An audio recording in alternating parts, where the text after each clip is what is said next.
नमस्कार, मैं हूं आपके साथ मोनिका जायसवाल। आज वैशाख पूर्णिमा है और बुद्ध पूर्णिमा भी। आज ही गौतम बुद्ध का जन्म हुआ, आज ही उन्हें ज्ञान मिला था। बौद्ध जीवन दर्शन स्वयं को जानने का दर्शन है। इसमें जीवन जीने का तरीका बताया गया है।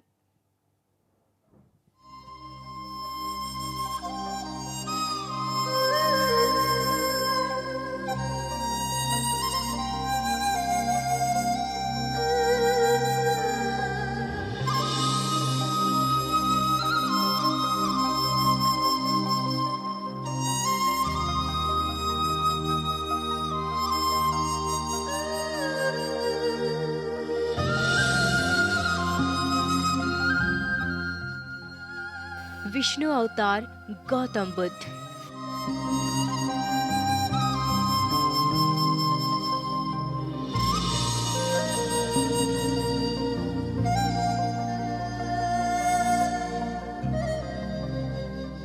वैशाख महीने के दौरान बुद्ध पूर्णिमा को गौतम बुद्ध की जयंती के रूप में मनाया जाता है। गौतम बुद्ध, जिनका नाम सिद्धार्थ था। गौतम एक आध्यात्मिक शिक्षक थे, जिनकी शिक्षाओं में बौद्ध धर्म स्थापित था।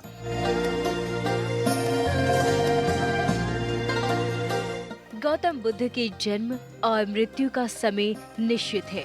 हालांकि अधिकांश लोग नेपाल को बुद्ध के जन्म स्थान के रूप में मनाते हैं। 80 साल की उम्र में काशी नगर उत्तर प्रदेश में गौतम बुद्ध का निधन हुआ था।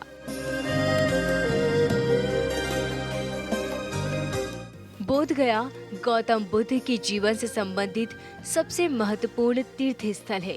काशी नगर, लुम्बिनी और सारनाथ में अन्य 3 महत्वपूर्ण तीर्थ स्थल है। यह माना जाता है कि गौतम बुद्ध ने बोध गया में ज्ञान प्राप्त किया और उन्होंने सारनाथ पर पहले धर्म को सिखाया।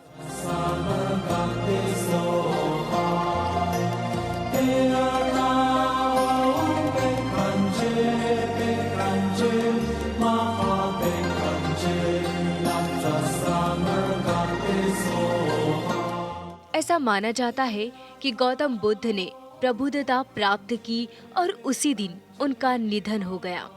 बुद्ध पूर्णिमा को बुद्ध जयंती, वैशाख और बुद्ध के जन्मदिन के रूप में मनाई जाती है। उत्तर भारत में बुद्ध 9वें अवतार और भगवान विष्णु के 8वें अवतार के रूप में माने जाते हैं। हालांकि दक्षिण भारतीय मान्यता के अनुसार विष्णु भगवान के अवतार वे कभी नहीं थे। दक्षिण भारत में बलराम को 8वां अवतार और कृष्ण को 9वें अवतार माना जाता है।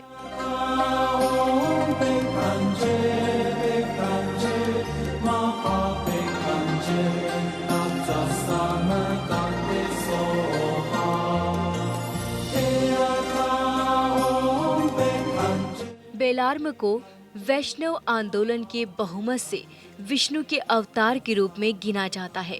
बौद्ध भी भगवान विष्णु के अवतार के रूप में बुद्ध को मानते हैं।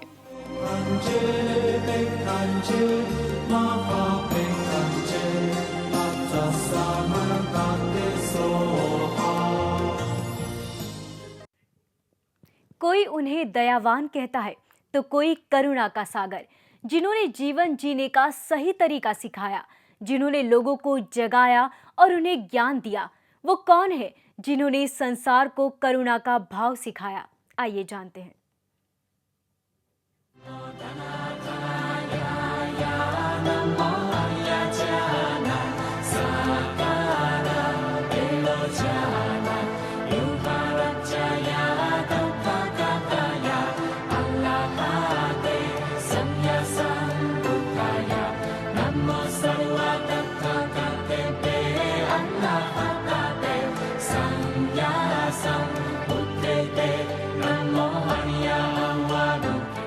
कौन है गौतम बुद्ध?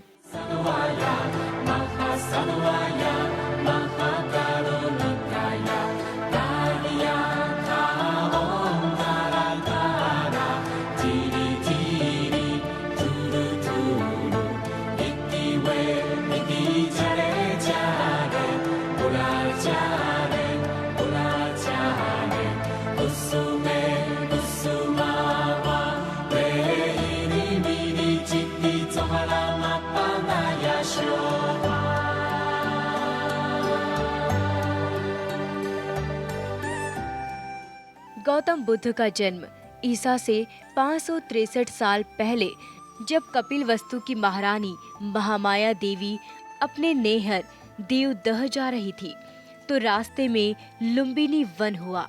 ये स्थान नेपाल के तराई क्षेत्र में कपिलवस्तु और देवदह के बीच है, जहाँ एक लुम्बिनी नाम का वन था।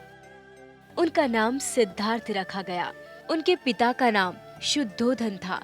जन्म के 7 दिन बाद ही माँ का देहांत हो गया।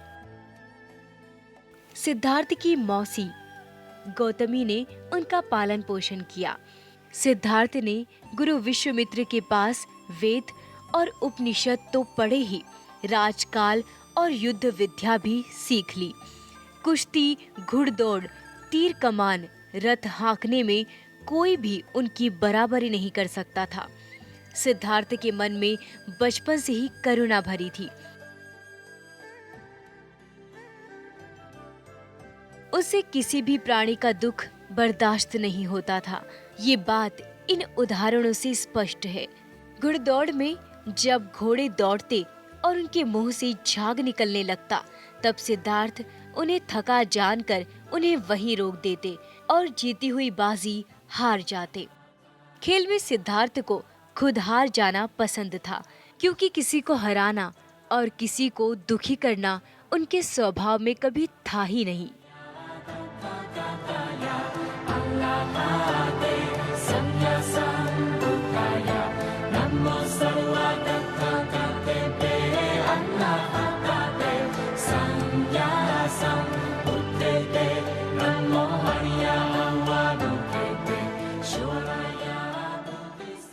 एक समय की बात है, सिद्धार्थ को जंगल में किसी शिकारी द्वारा तीर से घायल किया एक हंस मिला। उन्होंने उसे उठाकर तीर निकाला, सहलाया और पानी पिलाया। उसी समय सिद्धार्थ का चचेरा भाई देवदत्त वहां आया और कहने लगा कि ये शिकार मेरा है, इसे मुझे दे दो। सिद्धार्थ ने हंस देने से मना कर दिया और कहा कि तुम तो इस हंस को मार रहे थे, मैंने इसे बचाया है।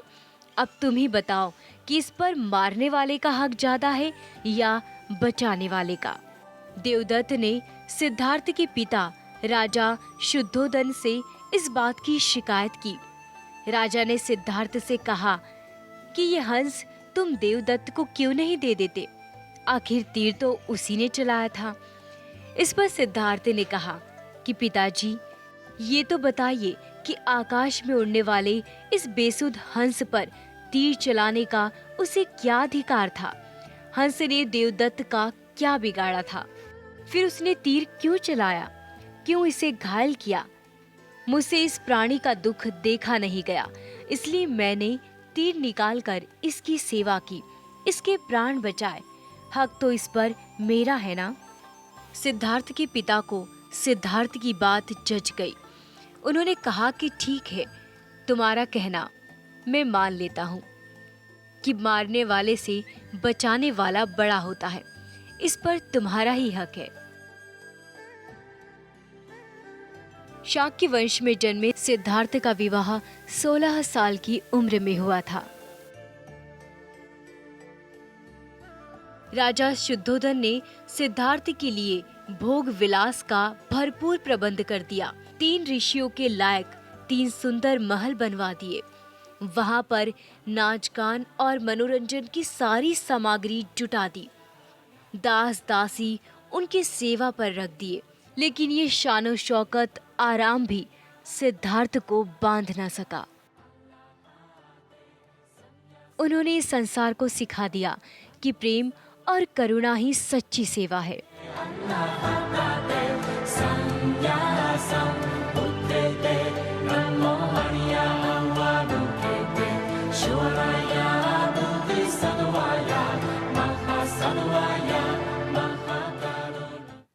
आज वैशाख पूर्णिमा है और ये दिन सभी के लिए बेहद ही खास है।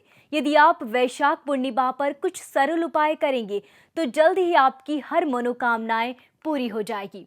तो आइए जानते हैं कैसे मनाई जाए बुद्ध पूर्णिमा।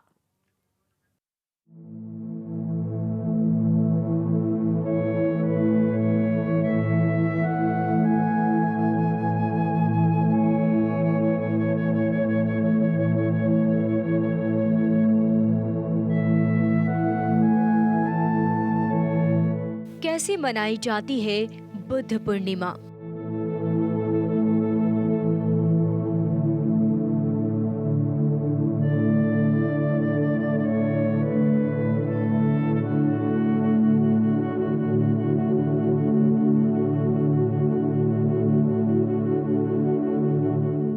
बौद्ध धर्म के अनुयायियों के लिए बुद्ध पूर्णिमा सबसे बड़ा त्योहार का दिन है। इस दिन अनेक प्रकार के समारोह आयोजित किए जाते हैं। अलग अलग देशों में वहाँ के रीति रिवाजों और संस्कृति के अनुसार समारोह आयोजित किए जाते हैं। मंदिर और घरों में अगरबत्ती लगाई जाती है, मूर्ति पर फूल चढ़ाए जाते हैं और दीपक जलाकर पूजा की जाती है। बोधि वृक्ष की पूजा की जाती है।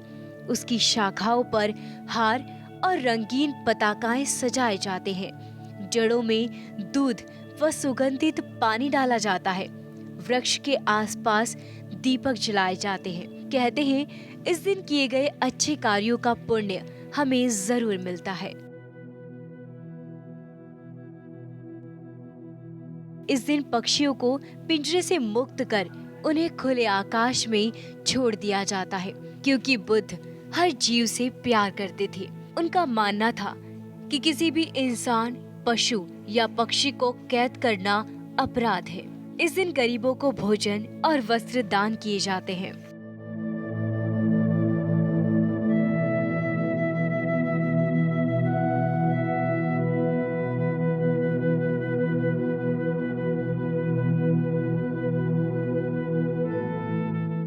दिल्ली संग्रहालय इस दिन बुद्ध की अस्थियों को बाहर निकालते हैं, जिससे कि बौद्ध धर्मावलंबी वहां आकर प्रार्थना कर सके।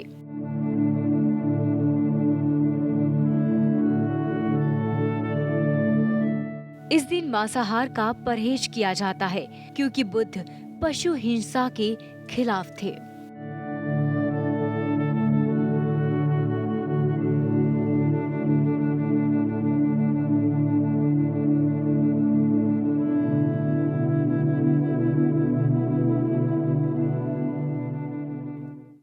यहाँ रुकेंगे एक छोटे से ब्रेक के लिए। ब्रेक के बाद जल्द लौटेंगे।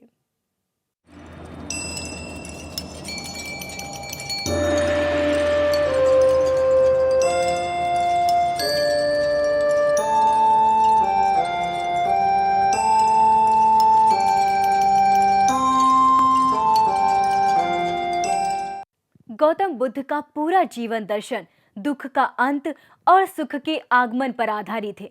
वो कहते हैं कि दुख से तभी छुटकारा मिलेगा जब आप इच्छाओं से मुक्त हो जाएंगे। जितनी इच्छाएं उतना ही दुख। जीवन में सिर्फ सादगी और सीमित इच्छाएं ही होनी चाहिए।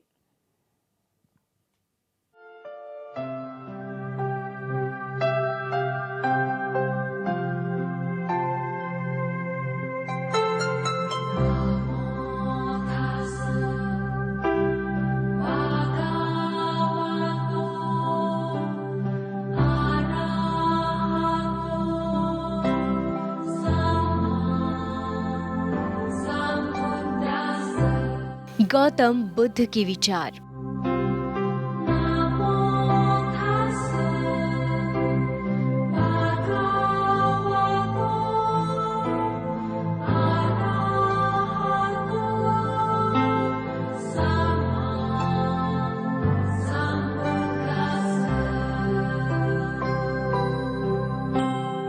गौतम बुद्ध इस दुनिया से चले गए, लेकिन उन्होंने हर प्राणी को एक संदेश दिया है। यदि उनके दिखाए संदेश पर हम चल दिए तो हमारा जीवन सफल हो जाएगा। हम जो कुछ भी हैं, वो हमने आज तक क्या सोचा इसका परिणाम है। यदि कोई व्यक्ति बुरी सोच के साथ बोलता या काम करता है तो उसे हमेशा कष्ट ही मिलता है।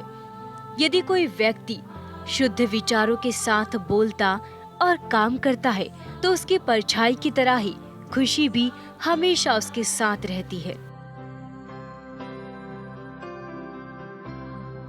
हजारों खोखले शब्दों से अच्छा है वो एक शब्द जो शांति लाए।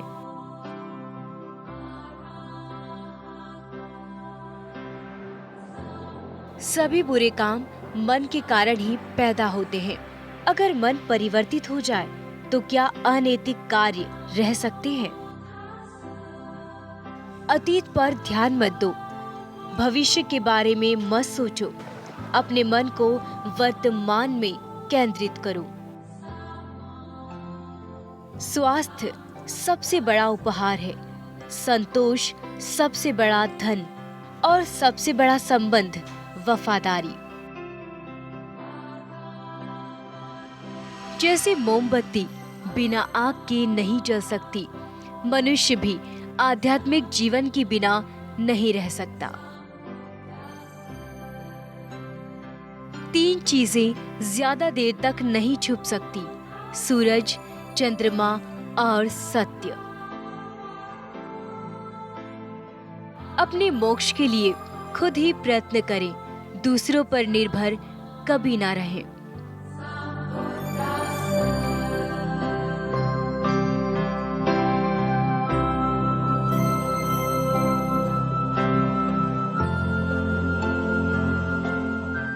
तुम अपने क्रोध के लिए दंड नहीं पाओगे, बल्कि तुम अपने क्रोध द्वारा ही दंड पाओगे। किसी जंगली जानवर की बजाय आपको बुरे मित्रों से डरना चाहिए, क्योंकि जंगली जानवर तो सिर्फ आपके शरीर को नुकसान पहुंचाएगा, लेकिन बुरा दोस्त आपकी बुद्धि को नुकसान पहुंचाएगा। गौतम बुद्ध के दिए गए वचनों को यदि हम आज भी अनुसरण करें तो हमारा जीवन सफल हो जाएगा।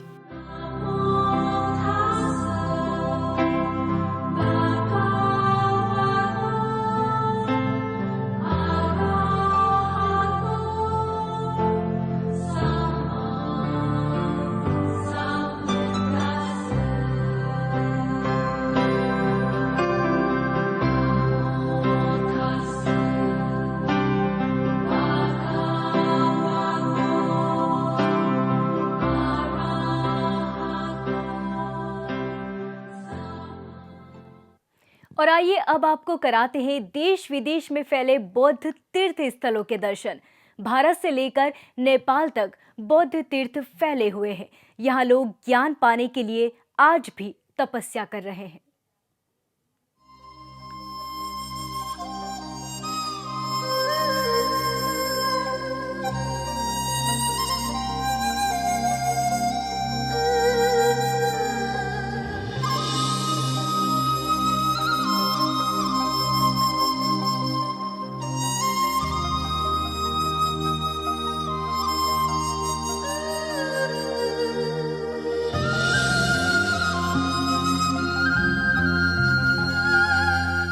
कुछ जगह वो है जहाँ गौतम बुद्ध ने अपना अनमोल समय बिताया, तो कुछ बौद्ध धर्म के उपदेशों से जुड़ी जगह। भारत में हर जगह बौद्ध तीर्थ स्थल आसानी से मिल जाएंगे। यहाँ आने वाले ज्यादातर विदेशी सैलानी अपने सफर की शुरुआत करते हैं भारत के बौद्ध सर्कल के 3 शहरों से, कुशीनगर, सारनाथ और बोध गया। बिहार और पूरे देश के सबसे महत्वपूर्ण बौद्ध तीर्थ स्थलों में से एक है बोध गया, जहाँ से भगवान बुद्ध ने ज्ञान और बुद्धत्व के लिए खोज की थी।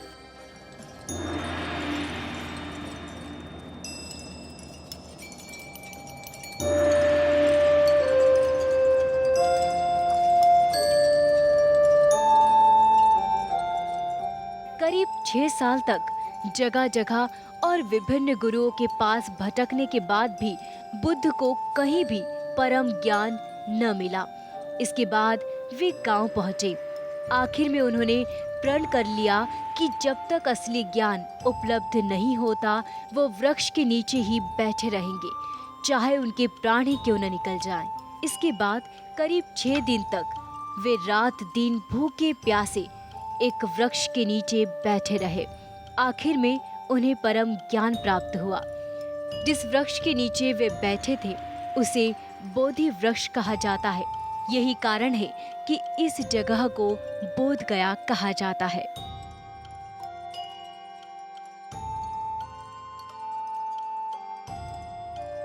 सारनाथ और कुशीनगर उत्तर प्रदेश के बड़े तीर्थ शहरों में से एक है। बुद्धत्व की उपलब्धि के बाद भगवान ने सबसे पहले जहां धर्म उपदेश दिया वो जगह है सारनाथ। सारनाथ में बौद्ध धर्मशाला है। ये बौद्ध तीर्थ है। लाखों की संख्या में बौद्ध अनुयायी यहाँ पहुँचते हैं। सदियों पहले इसी स्थान से उन्होंने धर्म चक्र परिवर्तन आरंभ किया था। बौद्ध अनुयायी सारनाथ की मिट्टी, पत्थर एवं कंकरों को भी पवित्र मानते हैं।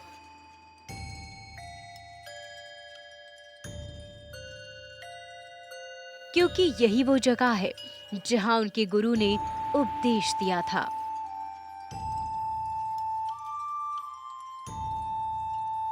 कुशीनगर अनुयायियों का बहुत बड़ा तीर्थ माना जाता है। एचएनएन परिवार की ओर से आप सभी दर्शकों को बुद्ध पूर्णिमा की हार्दिक शुभकामनाएं। नमस्कार।